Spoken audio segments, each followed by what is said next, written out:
그라시안이 남긴 짧은 경고 하나가 있습니다. 선한 목적과 지식은 성공을 보장한다. 아무리 뛰어난 지성을 지닌 사람도 사악한 의지를 지니면 괴물이 될 수밖에 없다.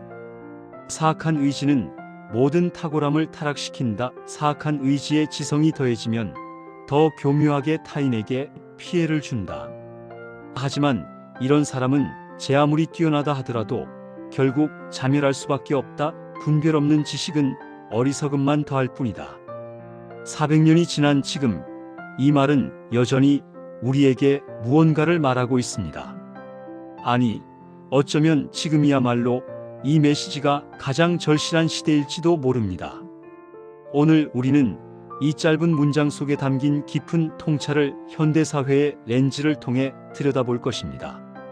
실리콘밸리의 CEO부터 소셜미디어 인플루언서까지, 월스트리트의 금융인부터 우리 이웃의 평범한 사람들까지, 그라시안의 지혜가 어떻게 오늘날에도 생생하게 살아 숨쉬는지 함께 발견해 보겠습니다. 1장 지성이라는 날카로운 칼. 2010년 실리콘밸리의 한 스타트업이 세상을 바꾸겠다는 원대한 비전을 내걸었습니다. 테라노스라는 회사였죠. 창업자 엘리자베스 홈즈는 스탠퍼드 대학을 중퇴한 19살의 천재였습니다. 그녀의 아이디어는 단순했습니다. 단 한 방울의 피로 수백 가지 질병을 진단할 수 있는 혁신적인 기술을 개발하겠다는 것이었죠. 엘리자베스 홈즈는 놀라울 정도로 똑똑했습니다. 그녀는 투자자들을 설득하는 데 천재적인 재능을 보였고 미디어를 다루는 법을 알았으며 실리콘밸리의 권력 구조를 꿰뚫고 있었습니다. 그녀의 회사는 한때 90억 달러의 가치를 인정받았고 그녀 자신은 차세대 스티브 잡스로 불렸습니다. 하지만 2015년 월스트리트 저널의 탐사 보도로 진실이 드러나기 시작했습니다. 테라노스의 기술은 작동하지 않았습니다. 회사는 실제로 기존의 상용 장비를 사용하고 있었고 그마저도 부정확한 결과를 내놓고 있었습니다. 수많은 환자들이 잘못된 진단 결과를 받았고 일부는 그로 인해 건강을 해쳤습니다. 엘리자베스 홈즈의 지성은 의심의 여지가 없었습니다. 그녀는 복잡한 생명공학 개념을 이해하고 설명할 수 있었고 비즈니스 전략을 세우는 데도 뛰어났습니다. 문제는 그 지성이 어디를 향하고 있었느냐는 것이었죠. 그라시안은 이렇게 말했습니다. 사악한 의지의 지성이 더해지면 더 교묘하게 타인에게 피해를 준다. 홈즈의 경우 우리는 사악한이라는 단어를 어떻게 해석해야 할까요? 그녀는 아마도 스스로를 악당이라고 생각하지 않았을 겁니다. 대부분의 경우가 그렇습니다. 그녀는 아마도 일단 성공하면 나중에 기술을 완성할 수 있을 거야라고 생각했을지도 모릅니다. 혹은 투자자들이 원하는 건 비전이지 현실이 아니야라고 정당화했을 수도 있습니다. 하지만 결과는 명확했습니다. 뛰어난 지성이 진실보다는 이미지 관리에, 환자의 안전보다는 회사의 가치 평가에, 과학적 정직성보다는 언론 플레이에 사용되었습니다. 그리고 2022년 엘리자베스 홈즈는 사기 혐의로 유죄 판결을 받고 11년형을 선고받았습니다. 지성은 도구입니다. 날카로운 칼과 같죠. 그 칼로 생명을 구하는 수술을 할 수도 있고 타인을 해칠 수도 있습니다. 칼 자체는 선하지도 악하지도 않습니다. 중요한 것은 그것을 쥔 손의 의도입니다. 2장 현대의 지적 괴물들. 사악한 의지를 지닌 사람은 괴물이 될 수밖에 없다는 그라시안의 말은 과장처럼 들릴 수 있습니다. 괴물이라니요? 하지만 역사를 돌아보면 그리고 현대사회를 관찰해보면 이 표현이 결코 과장이 아님을 알게 됩니다. 2008년 금융위기를 기억하시나요? 월스트리트의 가장 똑똑한 사람들이 만들어낸 재앙이었습니다. 그들은 수학 천재들이었고 경제학 박사들이었으며 세계 최고의 대학을 나온 엘리트들이었습니다. 그들은 서브프라임 모기지를 복잡한 금융상품으로 포장하는 방법을 알았습니다. CDO, MBS, CDS 같은 약자들로 가득한 상품들이었죠. 이 상품들은 너무 복잡해서 대부분의 사람들은 이해할 수조차 없었습니다. 심지어 그것을 판매하는 많은 은행원들도 완전히 이해하지 못했습니다.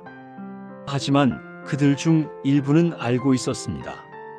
자신들이 판매하는 상품이 시한폭탄이라는 것을요. 실제로 일부 금융회사들은 고객들에게 이러한 상품을 팔면서 동시에 그 상품이 폭락할 것에 베팅하고 있었습니다. 이것을 공매도라고 하죠. 골드만삭스의 한 임원은 내부 이메일에서 자신들이 판매하는 상품을 쓰레기라고 불렀습니다. 하지만 고객들에게는 프리미엄 투자 상품이라고 소개했죠. 결과는 어땠나요? 수백만 명이 집을 잃었습니다. 수천만 명이 일자리를 잃었습니다. 전 세계 경제가 공황 직전까지 갔습니다. 그리고 정작 이 재앙을 만든 사람들 중 감옥에 간 사람은 극소수에 불과했습니다. 이것이 바로 그라시안이 말한 지성이 더해진 사악한 의지의 현대판입니다. 그들의 지적 능력은 의심의 여지가 없었습니다. 그들은 일반인이 이해할 수 없는 복잡한 수학 모델을 만들 수 있었으니까요. 문제는 그 능력이 무엇을 위해 사용되었느냐는 것입니다. 소셜미디어 플랫폼들도 비슷한 예를 제공합니다. 페이스북 현재의 메타, 트위터 현재의 X, 유튜브 같은 회사들은 세계 최고의 엔지니어들과 심리학자들을 고용했습니다. 그들의 임무는 무엇이었을까요? 사용자들이 플랫폼에서 최대한 많은 시간을 보내도록 만드는 것이었습니다. 이를 위해 그들은 정교한 알고리즘을 개발했습니다. 이 알고리즘들은 인간의 심리를 파고들었습니다. 분노가 공유를 촉진한다는 것을 발견했고, 극단적인 콘텐츠가 더 많은 참여를 이끌어낸다는 것을 알았으며, 알림과 빨간 점들이 도파민 반응을 유발한다는 것을 이해했습니다. 페이스북의 내부 문서들이 유출되었을 때 우리는 충격적인 사실을 알게 되었습니다. 회사는 자신들의 플랫폼이 10대 소녀들의 정신 건강에 해롭다는 것을 알고 있었습니다. 알고리즘이 허위 정보의 확산을 가속화한다는 것도 알고 있었습니다. 극단주의 콘텐츠가 더 많은 참여를 만들어낸다는 것도 알고 있었습니다. 하지만 이러한 문제들을 해결하는 것은 사용자 참여도를 낮출 수 있었고, 그것은 곧 수익 감소를 의미했습니다. 그래서 회사는 문제를 알면서도 방치했습니다. 어떤 경우에는 문제를 악화시키는 변경을 의도적으로 시행하기도 했습니다. 여기서 우리는 그라시안의 통찰의 핵심을 봅니다. 이 엔지니어들과 경영진들은 악마가 아니었습니다. 그들은 아마도 자신의 가족을 사랑하고 친구들에게 친절하며 자선활동도 하는 평범한 사람들이었을 겁니다. 하지만 그들의 의지는 잘못된 곳을 향하고 있었습니다. 사용자의 복지가 아니라 회사의 성장을, 사회의 건강이 아니라 주주의 이익을, 진실이 아니라 참여도를 추구했습니다. 그리고 그들의 뛰어난 지성은 이러한 목표를 달성하는 데 사용되었습니다. 인간 심리에 대한 깊은 이해, 데이터 과학의 최첨단 기술, 정교한 실험 설계. 이 모든 것이 결국 사람들을 중독시키고 사회를 양극화하며 때로는 실제 폭력을 선동하는 데 기여했습니다. 3장 분별 없는 지식의 위험. 분별 없는 지식은 어리석음만 더할 뿐이다라는 그라시안의 마지막 문장을 생각해 봅시다. 이것은 특히 정보의 시대, 데이터의 시대를 사는 우리에게 중요한 메시지입니다. 우리는 역사상 그 어느 때보다 많은 정보에 접근할 수 있습니다. 스마트폰 하나면 인류의 거의 모든 지식에 접근할 수 있죠. 하지만 정보에 대한 접근이 곧 지혜를 의미하지는 않습니다. 2020년 전 세계가 COVID-19 팬데믹으로 혼란에 빠졌을 때 우리는 이 진실을 뼈저리게 경험했습니다. 인터넷은 바이러스에 대한 정보로 넘쳐났습니다. 과학 논문들, 뉴스 기사들, 소셜미디어 포스트들, 유튜브 비디오들. 하지만 정보의 홍수 속에서 무엇이 진실이고 무엇이 거짓인지 구별하는 것은 점점 더 어려워졌습니다. 일부 사람들은 오지 네트워크가 바이러스를 퍼뜨린다고 믿었고, 실제로 영국에서는 오지 기지국들이 방화 공격을 받았습니다.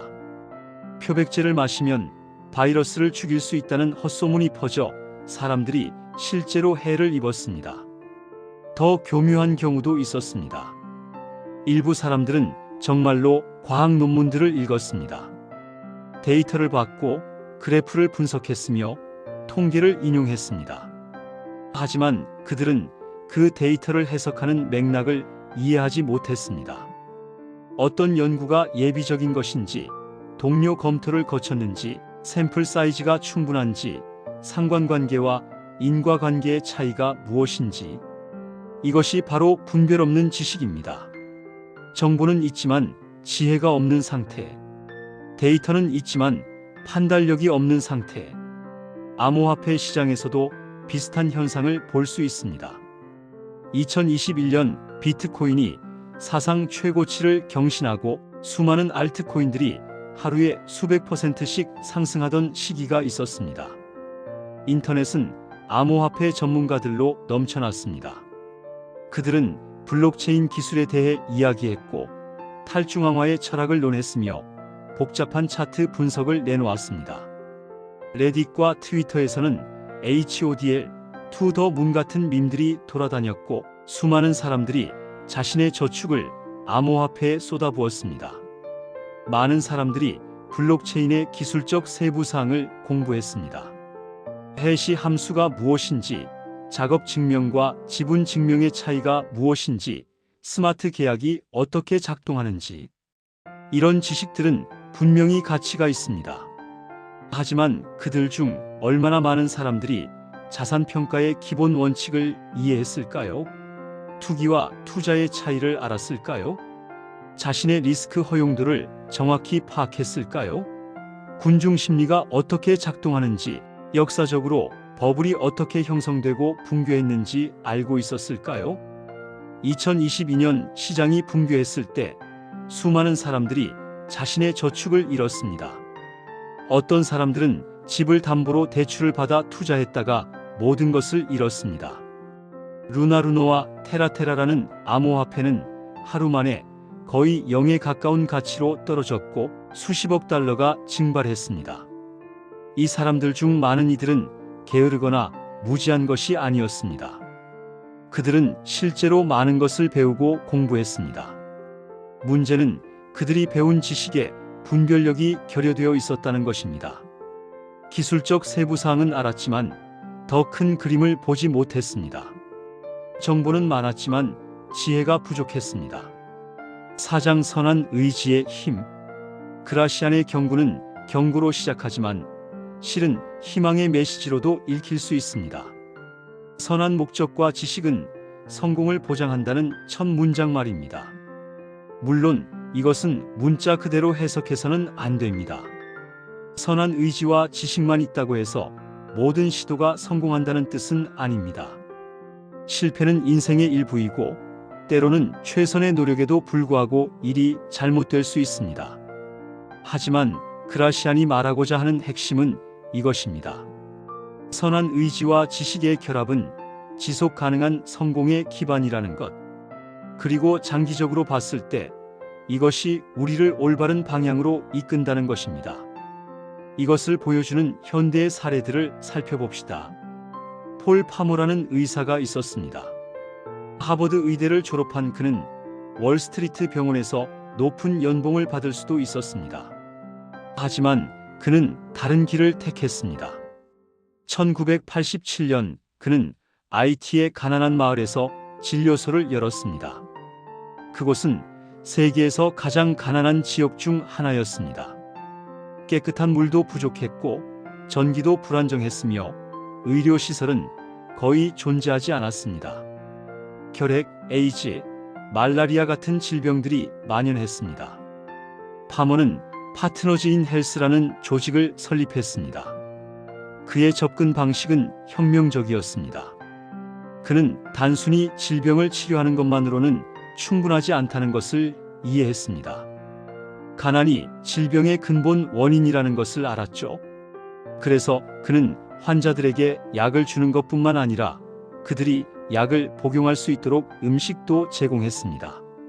진료소까지 오는 교통비도 지원했습니다.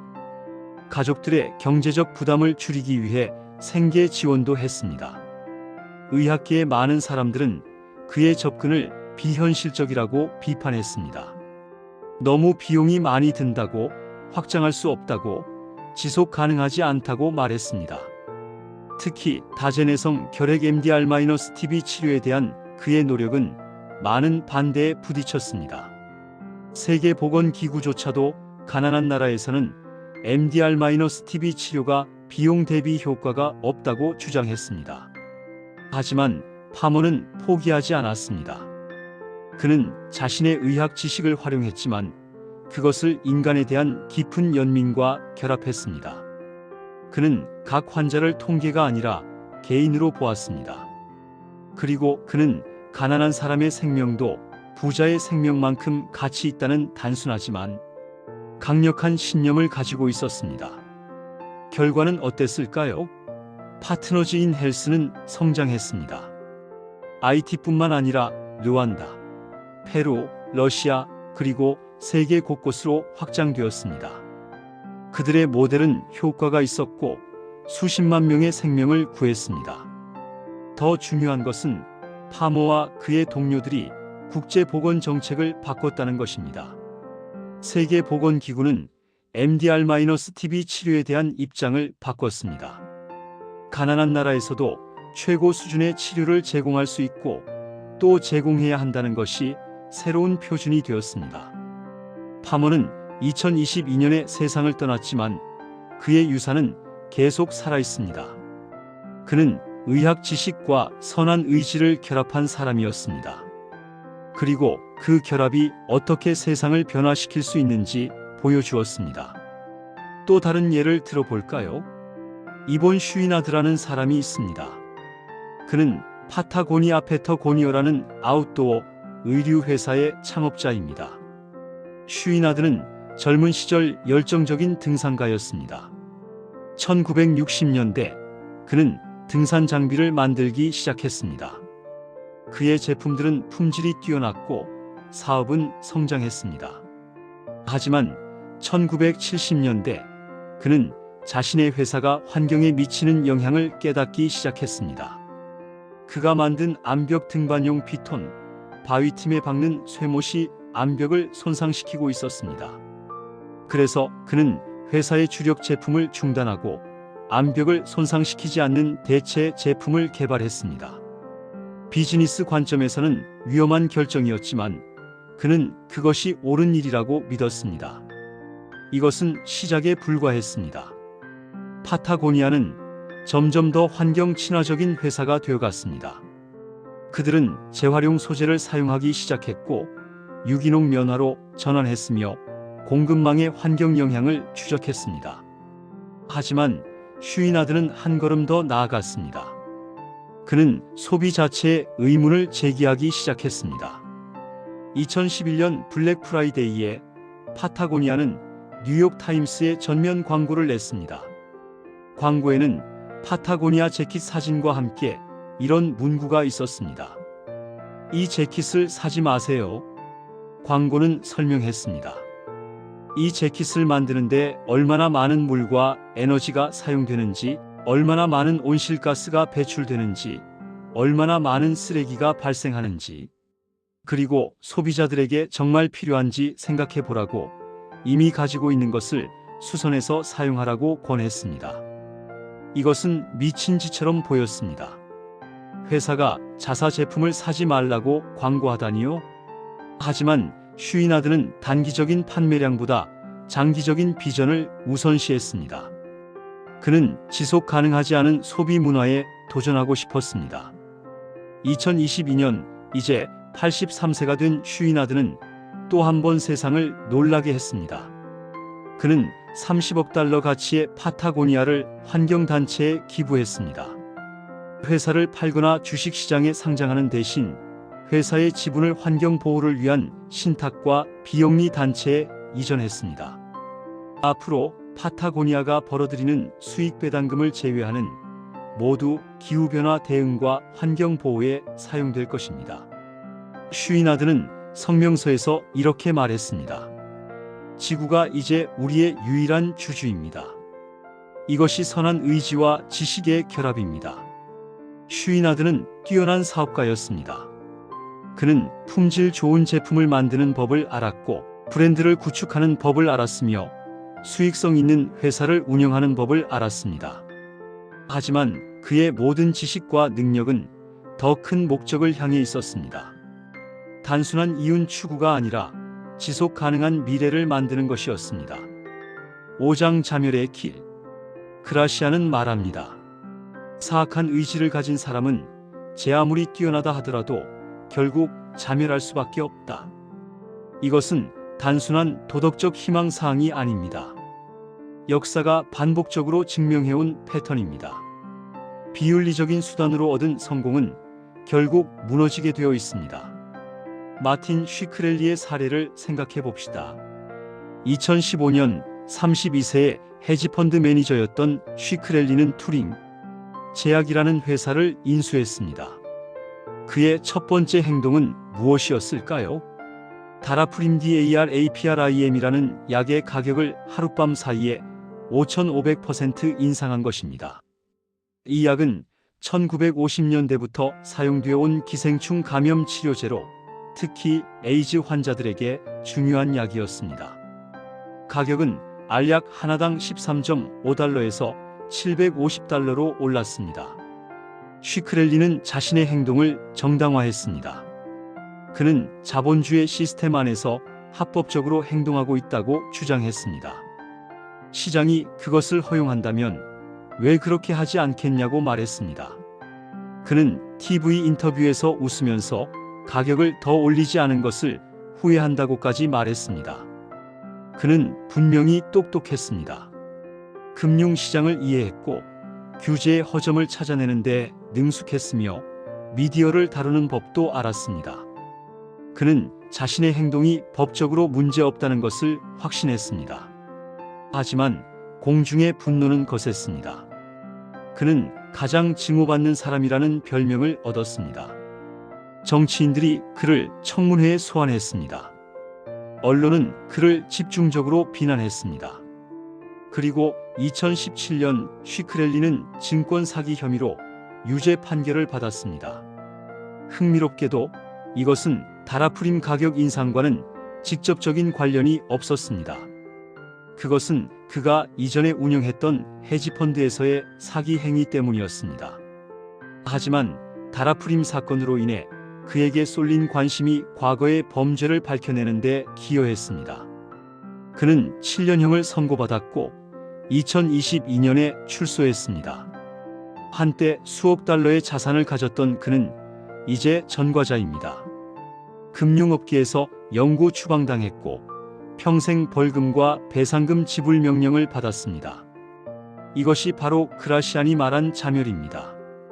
쉬크렐리는 똑똑했지만 그의 지성은 윤리적 기반 없이 작동했습니다. 그는 단기적인 이익만을 추구했고 자신의 행동이 초래할 장기적인 결과를 무시했습니다. 앨론의 사례도 있습니다.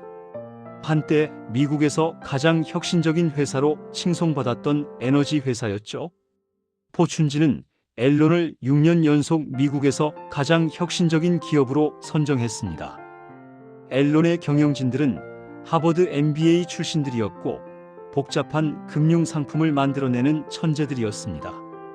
그들은 에너지 거래 시장을 혁신했고 새로운 비즈니스 모델을 개발했으며 월스트리트의 찬사를 받았습니다. 하지만 내부에서는 대규모 회계 사기가 진행되고 있었습니다. 회사는 특수목적 회사 SPV를 이용해 부채를 숨겼고 가상의 수익을 기록했으며 손실을 은폐했습니다. 경영진들은 내부자 거래를 통해 수백만 달러를 챙겼고 동시에 직원들에게는 회사 주식을 사라고 권했습니다. 2001년 진실이 드러나기 시작했고 앨론은 파산했습니다. 수만 명의 직원들이 일자리와 퇴직연금을 잃었습니다. 투자자들은 수백억 달러의 손실을 입었습니다. CEO 제프리 스킬링은 24년형을 선고받았고 회장 케네스 레이는 유죄 판결을 받았지만 선고 전에 사망했습니다. 앨런의 몰락은 단순히 한 회사의 실패가 아니었습니다. 그것은 전체 산업에 충격을 주었고 회계감사 제도의 개혁을 가져왔으며 기업 지배구조에 대한 새로운 법규사 베인지-옥슬리 법을 만들어냈습니다. 이 사례들이 우리에게 가르쳐주는 것은 무엇일까요? 비윤리적인 행동은 단기적으로는 성공을 가져올 수 있습니다. 하지만 그것은 지속 가능하지 않습니다. 진실은 결국 드러나게 되어 있고 신뢰를 잃은 사람이나 조직은 회복하기 어렵습니다. 더 중요한 것은 이러한 자멸은 외부의 처벌만을 의미하지 않습니다. 많은 경우 그것은 내부적인 붕괴이기도 합니다. 거짓 위에 세워진 성공은 항상 불안정합니다. 더 큰 거짓말로 이전 거짓말을 덮어야 하고 더 큰 리스크를 감수해야 하며 결국 통제할 수 없는 지경에 이르게 됩니다. 6장 분별의 기술. 그렇다면 우리는 어떻게 분별 있는 지식을 개발할 수 있을까요? 단순히 많이 아는 것과 지혜롭게 아는 것의 차이는 무엇일까요? 찰리 멍어라는 사람을 생각해 봅시다. 그는 워렌 버핏의 오랜 파트너이자 버크셔 해서웨이의 부회장이었습니다. 2023년 99세의 나이로 세상을 떠날 때까지 그는 투자계의 현자로 존경받았습니다. 멍거가 특별했던 이유는 단순히 돈을 많이 벌었기 때문이 아닙니다. 그것은 그의 사고방식, 즉 그가 격자 모델이라고 부른 다학제적 접근법 때문이었습니다. 멍거는 하나의 전문 분야만을 깊이 파고드는 것을 경계했습니다. 그는 망치를 들고 있는 사람에게는 모든 것이 못으로 보인다는 말을 자주 했습니다. 대신 그는 여러 학문 분야의 핵심 개념들을 배우고 그것들을 통합적으로 사용하는 것의 중요성을 강조했습니다. 그는 심리학의 인지 편향을 이해했습니다. 경제학의 인센티브 구조를 알았습니다. 물리학의 시스템 사고를 적용했습니다. 생물학의 진화론적 원리를 사업에 적용했습니다. 수학의 확률 이론을 활용했습니다. 하지만 가장 중요한 것은 그가 자신의 무지를 인정하는 법을 알았다는 것입니다. 멍거와 버핏은 능력의 범위라는 개념을 중시했습니다. 그들은 자신들이 이해하지 못하는 사업에는 투자하지 않았습니다.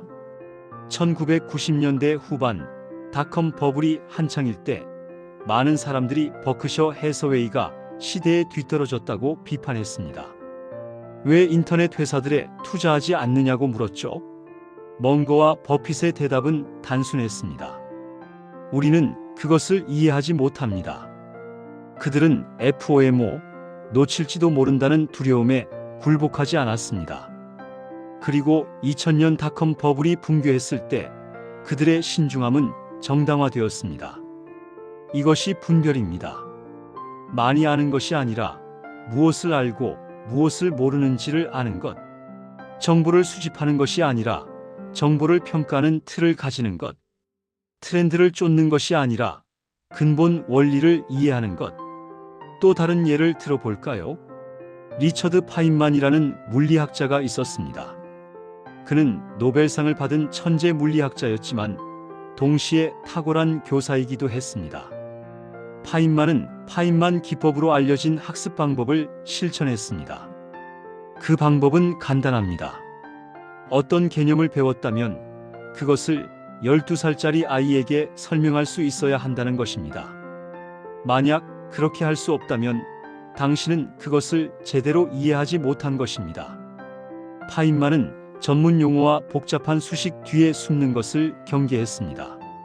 그는 진정한 이해는 단순하고 명확한 언어로 표현될 수 있다고 믿었습니다. 그의 물리학 강의는 지금도 전 세계 학생들이 보는 고전입니다. 한 번은 파인만이 NASA의 챌린저 우주왕복선 폭발 사고 조사위원회에 참여했습니다. 1986년 1월 28일 챌린저호는 발사 73초 만에 공중에서 폭발했고 7명의 우주 비행사가 모두 사망했습니다. 조사위원회의 회의는 복잡한 기술 용어와 관료적 변명으로 가득했습니다. 하지만 파인만은 핵심을 파고들었습니다. 그는 O-린이라는 고무 밀봉제가 추운 날씨에서 탄성을 잃는다는 것을 발견했습니다. 발사 당일 아침은 유난히 추웠습니다. 청문회에서 파인만은 극적인 시연을 했습니다. 그는 O-링 샘플을 얼음물에 담갔다가 꺼내서 그것이 어떻게 탄성을 잃는지 보여주었습니다. 복잡한 기술 보고서나 수학 모델이 아니라 누구나 이해할 수 있는 단순한 실험이었습니다. 이것이 바로 분별입니다. 복잡한 것을 복잡하게 만드는 것은 쉽습니다. 하지만 복잡한 것을 단순하게 만드는 것, 핵심을 파악하는 것, 본질을 꿰뚫는 것, 그것이 진정한 지혜입니다. 7장 현대사회에서 선한 의지를 유지하기. 그라시안의 시대와 우리 시대 사이에는 큰 차이가 있습니다. 17세기 스페인에서는 개인의 행동이 미치는 영향이 제한적이었습니다. 하지만 오늘날 특히 기술과 권력을 가진 사람들의 결정은 수백만, 수억 명에게 영향을 미칠 수 있습니다. 이것은 선한 의지의 중요성을 더욱 크게 만듭니다. 동시에 선한 의지를 유지하는 것을 더 어렵게도 만듭니다. 트리스탄 해리스의 이야기를 들어봅시다. 그는 한때 구글의 디자인 윤리학자였습니다.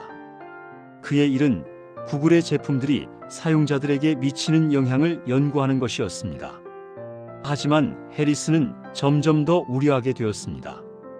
그는 회사들이 사용자들의 주의를 끌기 위해 점점 더 공격적인 기술을 사용하고 있다는 것을 발견했습니다. 알림, 무한 스크롤, 자동 재생, 추천 알고리즘, 이 모든 것들은 사용자들이 앱에서 더 많은 시간을 보내도록 설계되었습니다. 해리스는 내부에서 변화를 만들려고 노력했습니다. 그는 동료들에게 프레젠테이션을 했고 보고서를 작성했으며 경영진과 대화를 시도했습니다. 하지만 변화는 더뎠습니다. 회사의 비즈니스 모델 자체가 사용자 참여에 기반하고 있었기 때문입니다. 결국 2015년 해리스는 구글을 떠났습니다. 그는 센터 포 휴메인 테크놀로지라는 비영리 단체를 설립했습니다. 그의 목표는 기술이 인간의 복지를 우선시하도록 만드는 것입니다. 해리스와 그의 동료들은 다큐멘터리 소셜 딜레마 더 소셜 딜레머를 제작했습니다. 이 다큐멘터리는 전 세계적으로 큰 반향을 일으켰고 많은 사람들이 소셜미디어 사용을 제고하게 만들었습니다. 해리스의 사례는 중요한 질문을 제기합니다. 시스템 자체가 비윤리적으로 설계되어 있을 때 개인은 무엇을 해야 할까요? 그는 내부에서 변화를 만들려고 노력했습니다. 그것이 작동하지 않자 그는 떠났습니다.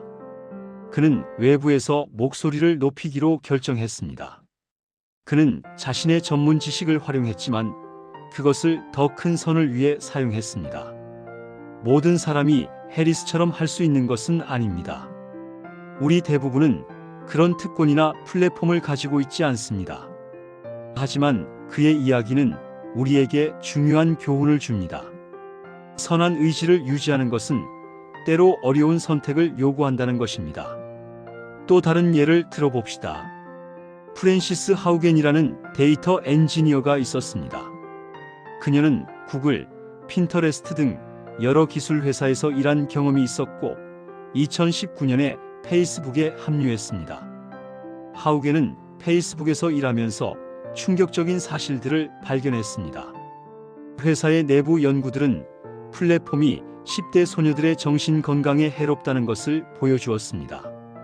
인스타그램이 신체 이미지 문제를 악화시키고 불안과 우울증을 유발한다는 것을 회사는 알고 있었습니다. 또한 페이스북의 알고리즘이 허위 정보와 증오 발언의 확산을 가속화한다는 것도 내부적으로 알려져 있었습니다. 특히 개발도상국에서 페이스북이 폭력을 선동하는 데 사용되고 있다는 증거도 있었습니다. 미얀마에서의 로힝야 학살, 에티오피아에서의 인종폭력, 이러한 사건들에 페이스북이 일정 부분 기여했다는 것을 회사는 인식하고 있었습니다. 하지만 이러한 문제들을 해결하는 것은 참여도를 낮출 수 있었고, 그것은 수익 감소를 의미했습니다. 그래서 회사는 최소한의 조치만을 취했습니다.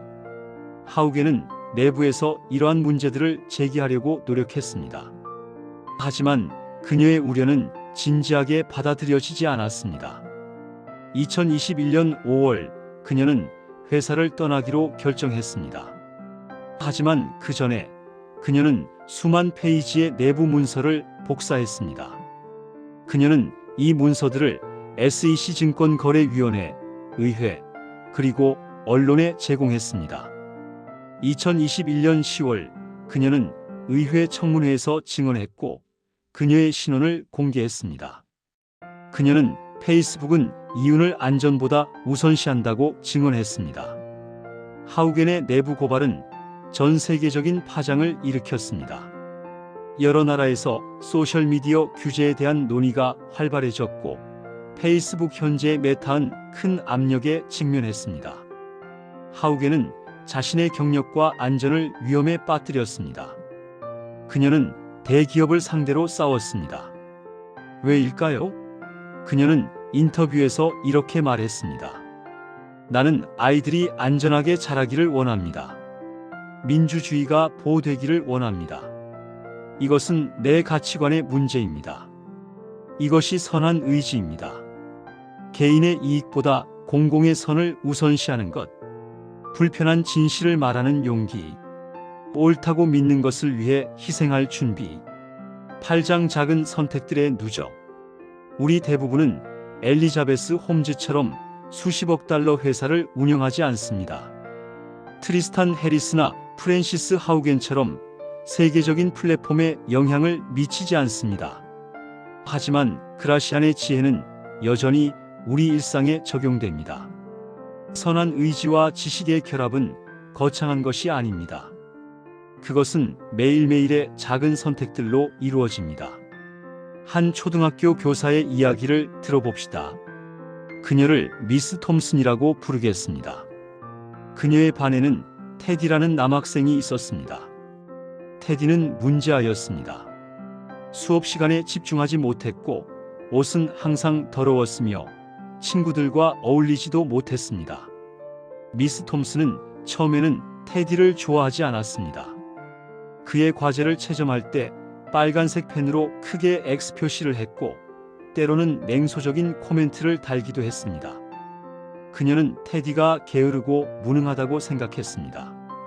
하지만 학년 말이 다가오면서 미스 톰슨은 학생들의 이전 기록을 검토해야 했습니다. 테디의 파일을 열었을 때 그녀는 놀라운 사실을 발견했습니다. 1학년 선생님 테디는 총명한 아이입니다. 항상 웃고 있고 숙제를 잘 해옵니다. 함께 일하기 즐거운 학생입니다. 2학년 선생님 테디는 뛰어난 학생이지만 어머니가 불치병에 걸렸다는 소식으로 어려움을 겪고 있습니다. 가정생활이 힘들 것으로 보입니다. 3학년 선생님, 어머니의 죽음이 테디에게 큰 타격을 주었습니다. 그는 열심히 노력하지만 아버지가 관심을 보이지 않는 것 같습니다. 4학년 선생님 테디는 무기력해 보입니다. 학교에 관심이 없고 친구가 거의 없으며 때로는 수업 시간에 졸기도 합니다. 미스 톰슨은 부끄러움을 느꼈습니다. 그녀는 테디의 상황을 이해하지 못한 채 그를 판단했던 것입니다. 그녀는 전문적인 교육 지식을 가지고 있었지만 그것을 연민과 결합하지 못했습니다. 그날 이후 미스 톰슨은 달라졌습니다. 그녀는 테디에게 특별한 관심을 기울였습니다. 방과 후에 남겨 개별 지도를 했고 격려의 말을 아끼지 않았으며 그의 작은 진전들을 축하해 주었습니다. 학년 말이 되었을 때 테디는 가장 많이 발전한 학생이 되었습니다. 그는 미스 톰슨에게 작은 선물을 가져왔습니다. 돌아가신 어머니의 낡은 팔찌와 반쯤 사용한 향수병이었습니다. 미스 톰슨은 그 팔찌를 차고 향수를 뿌렸습니다. 테디는 수업 후에 그녀에게 말했습니다. 선생님, 오늘 우리 엄마 냄새가 나요. 많은 해가 흘렀습니다. 테디는 고등학교를 졸업했고 미스 톰슨에게 편지를 보냈습니다. 그는 대학에 진학했고 반에서 2등으로 졸업했습니다. 그는 또 편지를 보냈습니다. 그는 의대에 진학했고 이제 닥터 테디가 되었습니다. 또 다른 편지가 왔습니다.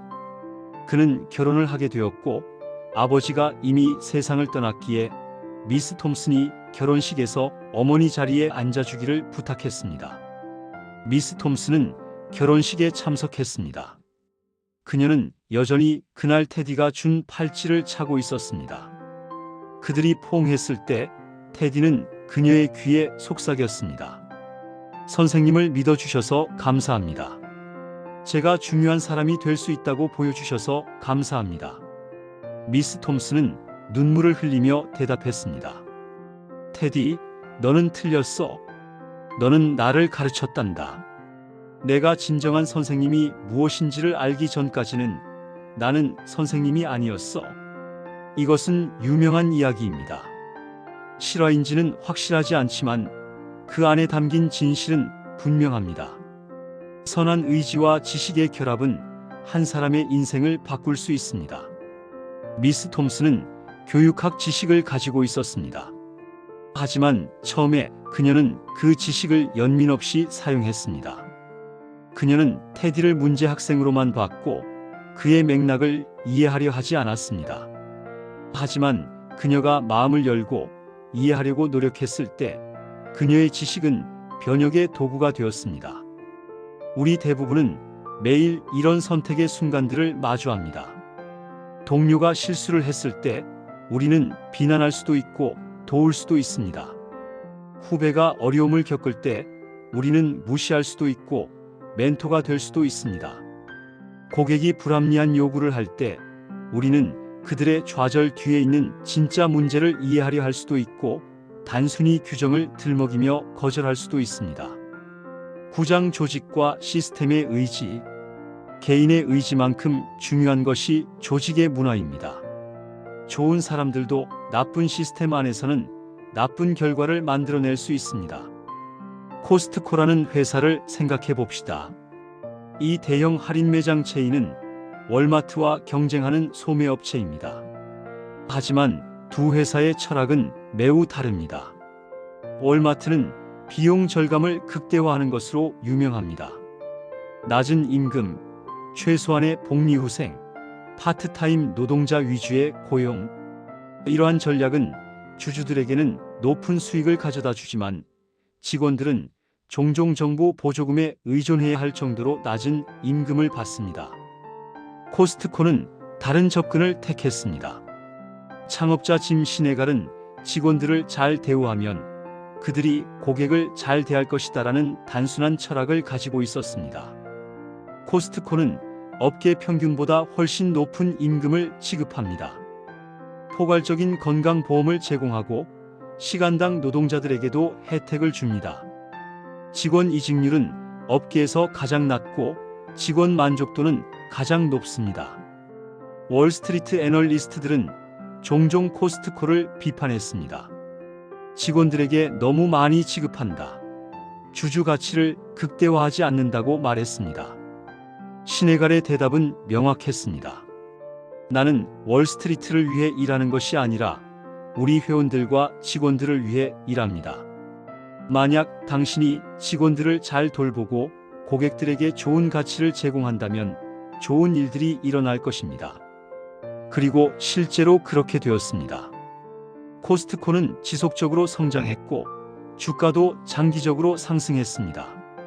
높은 임금이 높은 생산성과 낮은 이직률로 이어졌고 이것은 결국 더 나은 재무 성과로 연결되었습니다. 이것은 조직 차원에서 선한 의지와 사업적 지혜가 결합된 예입니다. 코스트코의 경영진은 소매업에 대한 깊은 이해를 가지고 있었습니다. 하지만 그들은 그 지식을 단순히 비용 절감에만 사용하지 않았습니다. 그들은 직원과 고객을 먼저 생각하는 방식으로 그 지식을 적용했습니다. 대조적으로 보잉의 최근 역사를 살펴봅시다. 한때 항공산업의 자랑이었던 이 회사는 엔지니어링 우수성으로 유명했습니다.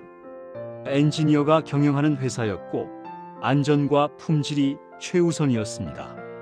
하지만 1997년 보잉은 맥도널 더글라스와 합병했습니다. 합병 후 회사의 문화가 변하기 시작했습니다. 엔지니어링 중심에서 재무 중심으로 시애틀의 공장 근처에서 시카고의 금융지구로 본사를 이전했습니다. 새로운 경영진은 주가에 집착했습니다. 비용 절감이 최우선 과제가 되었습니다. 연구개발 투자는 감소했고 경험 많은 엔지니어들은 해고되거나 퇴직했습니다. 제조 공정은 아웃소싱되었고 하청업체들은 최저가 입찰자로 선정되었습니다.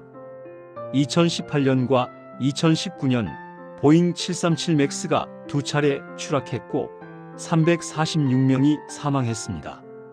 조사 결과 설계 결함과 소프트웨어 문제가 밝혀졌습니다. 더 심각한 것은 보잉이 이러한 문제들을 알고 있었지만 규제 당국에 충분히 알리지 않았다는 증거가 나왔습니다. 내부 고발자들은 회사의 문화가 어떻게 변했는지 증언했습니다. 안전에 대한 우려를 제기한 엔지니어들이 무시당하거나 보복을 받았다고 말했습니다. 일정과 비용이 모든 것을 지배했습니다. 보잉의 경영진은 분명히 똑똑한 사람들이었습니다. MBA를 가졌고 재무 모델을 이해했으며 주주 가치를 극대화하는 방법을 알았습니다. 하지만 그들의 지성은 잘못된 방향을 향하고 있었습니다. 단기적인 재무 성과를 위해 회사의 핵심 가치인 안전과 엔지니어링 우수성을 희생했습니다. 결과는 737 맥스는 거의 2년간 운항이 금지되었습니다. 보잉은 수백억 달러의 손실을 입었습니다. 브랜드 이미지는 심각하게 훼손되었습니다. 그리고 무엇보다 346명의 생명이 잃어졌습니다. 이것이 크라시안이 말한 자멸입니다. 보잉은 단기적으로 주가를 올리는데 성공했을지 모르지만 장기적으로는 회사의 영혼을 잃었고 결국 엄청난 대가를 치렀습니다. 10장 디지털 시대의 선택. 우리는 인류 역사상 가장 강력한 도구들을 가지고 있습니다. 인공지능, 빅데이터, 소셜미디어, 생명공학. 이러한 기술들은 엄청난 잠재력을 가지고 있습니다. 하지만 크라시안의 경고는 어느 때보다 절실합니다. 이러한 도구들을 어떻게 사용하느냐가 우리의 미래를 결정할 것입니다. 인공지능을 생각해 봅시다. AI는 질병을 진단하고 기후변화를 예측하며 교육을 개인화하고 과학적 발견을 가속화할 수 있습니다. 하지만 동시에 대량 감시, 자동화된 차별 허위 정보의 산업화, 자율 살상 무기에도 사용될 수 있습니다.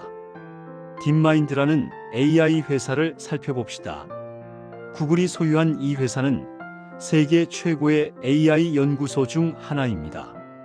그들은 바둑 챔피언을 이긴 알파고를 개발했고 단백질 구조를 예측하는 알파폴드를 만들었습니다.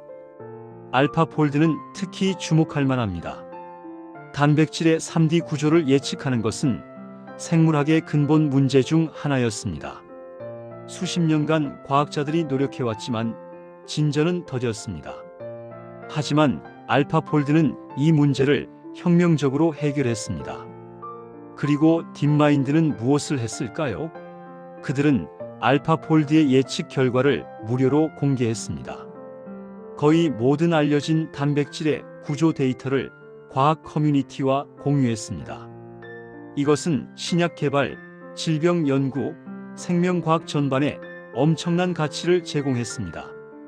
그들은 이것을 특허로 보호하거나 독점할 수도 있었습니다. 엄청난 상업적 가치가 있었으니까요. 하지만 그들은 다른 선택을 했습니다. 과학의 발전과 인류의 이익을 우선시했습니다.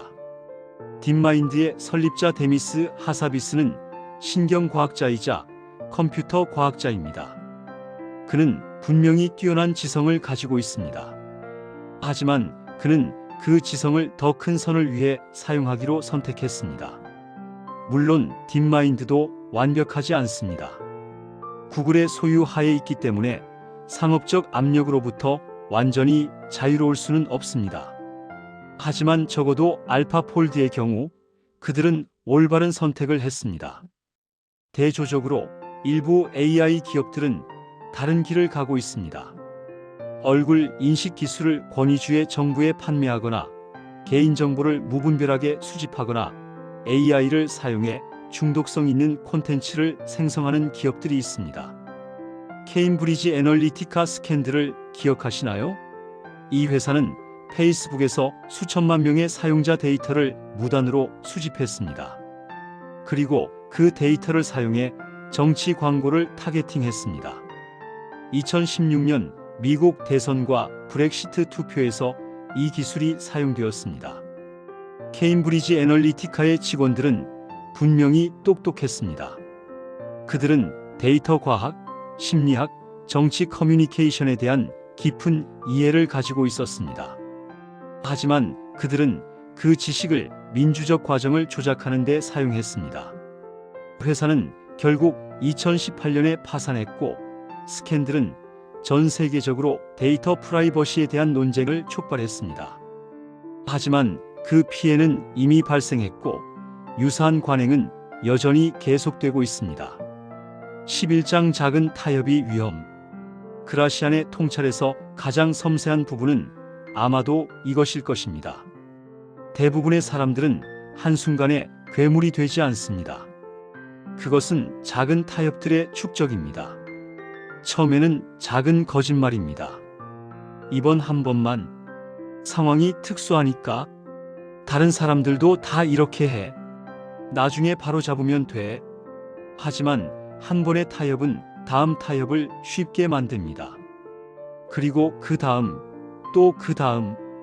어느새 당신은 자신도 인식하지 못하는 사이에 변해 있습니다. 웰스파고 은행 스캔들이 이를 잘 보여줍니다.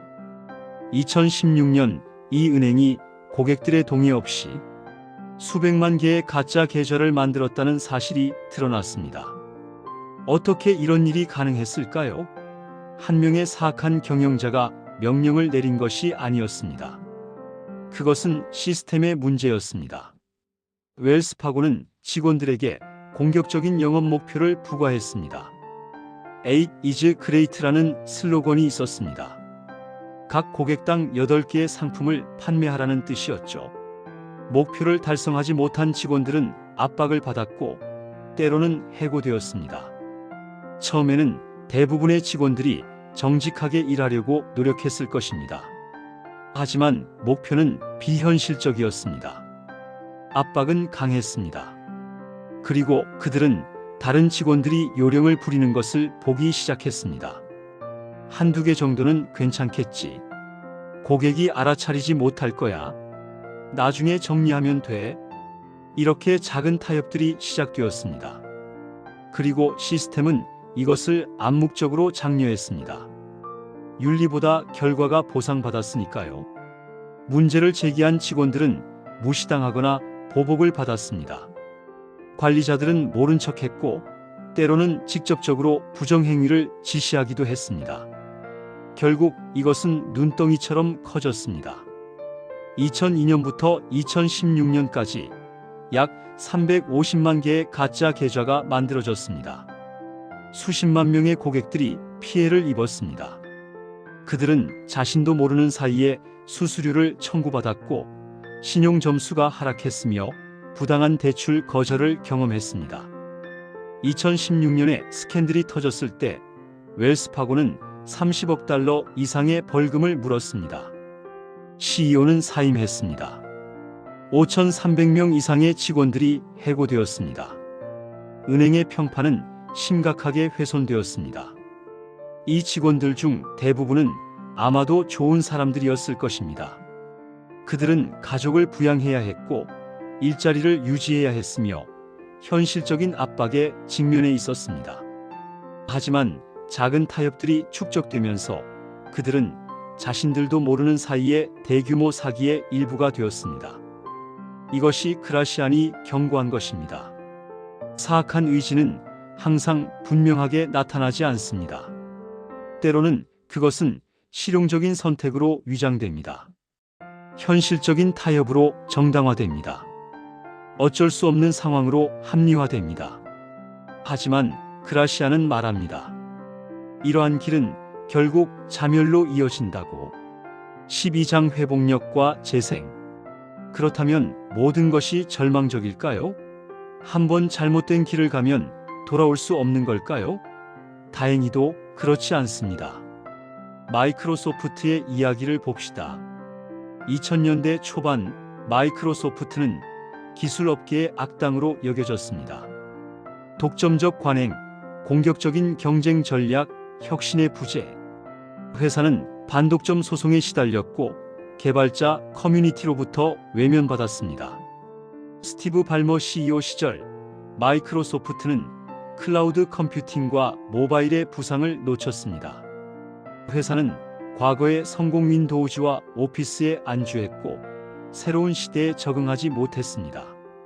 하지만 2014년 사티아 나델라 사티어 NADELLA가 새 CEO가 되면서 모든 것이 바뀌기 시작했습니다. 나델라는 회사의 문화를 근본적으로 변화시켰습니다. 그는 Know it all 모든 것을 아는 문화에서 Learn it all 모든 것을 배우는 문화로의 전환을 선언했습니다. 오만함 대신 겸손함을, 경쟁 대신 협력을, 단기 이익 대신 장기 비전을 강조했습니다. 구체적인 행동도 따랐습니다.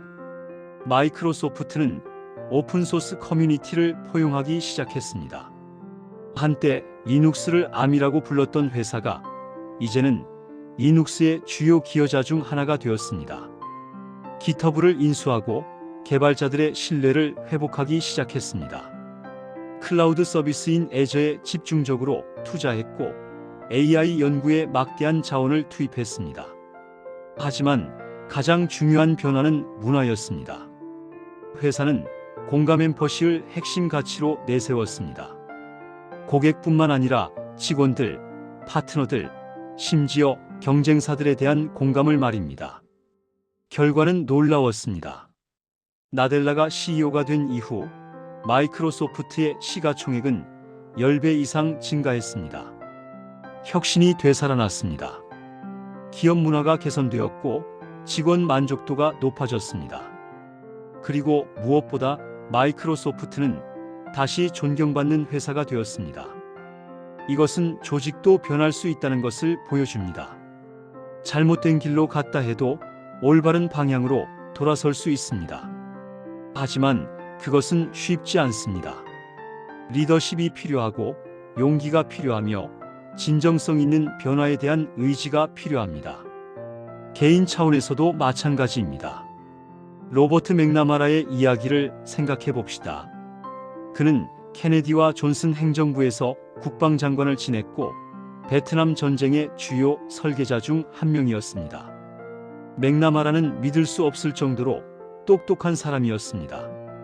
하버드 경영대학원 교수였고 포드 자동차의 CEO였으며 최고의 두뇌로 불렸습니다. 그는 전쟁을 수치와 데이터로 관리하려 했습니다. 사살 집계, 승리 지표, 효율성 최적화. 하지만 베트남 전쟁은 재앙이었습니다. 5만 8천 명 이상의 미군과 수백만 명의 베트남인들이 사망했습니다. 전쟁은 미국 사회를 분열시켰고 한 세대에게 트라우마를 남겼습니다. 맥나마라는 1968년에 국방장관직을 떠났지만 오랫동안 자신의 역할에 대해 침묵했습니다. 하지만 1995년 79세의 나이에 그는 회고록 인 레트로스펙트를 출간했습니다. 그는 인정했습니다. 우리는 틀렸습니다. 끔찍할 정도로 틀렸습니다. 그는 전쟁의 근본적인 가정들이 잘못되었다는 것을, 그들이 베트남의 역사와 문화를 이해하지 못했다는 것을, 군사력만으로는 정치적 문제를 해결할 수 없다는 것을 깨달았습니다. 그의 고백은 논란을 일으켰습니다. 많은 사람들이 그것이 너무 늦었다고 비난했습니다. 이미 수많은 생명이 잃어진 후였으니까요. 하지만 다른 사람들은 그의 용기를 인정했습니다. 자신의 실수를 인정하는 것은 특히 그렇게 중대한 실수를 쉽지 않은 일입니다. 맥나마라의 사례는 완벽한 것은 아닙니다. 그의 고백이 피해자들에게 어떤 위안을 주었는지는 의문입니다. 하지만 그것은 적어도 한 가지를 보여줍니다. 아무리 뛰어난 지성을 가진 사람도 틀릴 수 있다는 것. 그리고 그 틀림을 인정하고 배우는 것이 중요하다는 것입니다. 에필로그 선한 의지와 지혜의 여정. 우리는 긴 여정을 함께 해왔습니다. 17세기 스페인의 예수의 사제로부터 시작해 실리콘밸리의 CEO, 월스트리트의 금융인, 초등학교 교사 내부 고발자, 그리고 수많은 평범한 사람들의 이야기를 들었습니다. 그라시안의 짧은 경구가 우리에게 말하는 것은 무엇일까요? 첫째, 지성은 중립적이지 않습니다. 그것은 도구입니다. 그 도구를 어떻게 사용하느냐가 모든 것을 결정합니다. 뛰어난 지성이 선한 의지와 결합될 때 그것은 세상을 치유하고 변화시킬 수 있습니다.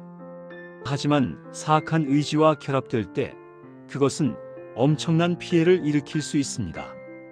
둘째, 윤리와 성공은 대립하지 않습니다. 오히려 장기적으로 봤을 때 윤리적 기반이 없는 성공은 지속 가능하지 않습니다. 비윤리적인 수단으로 얻은 것은 결국 무너지게 되어 있습니다. 셋째, 지식과 지혜는 다릅니다. 많이 아는 것과 현명하게 아는 것 사이에는 큰 차이가 있습니다. 분별력 없는 지식은 오히려 위험할 수 있습니다. 진정한 지혜는 맥락을 이해하고 자신의 한계를 인정하며 겸손함을 유지하는 것입니다. 넷째, 선한 의지는 거창한 제스처가 아니라 일상의 작은 선택들로 이루어집니다. 우리 대부분은 세계를 구할 기회를 갖지 못할 것입니다. 하지만 우리는 매일 우리 주변의 작은 세계를 더 나은 곳으로 만들 수 있습니다.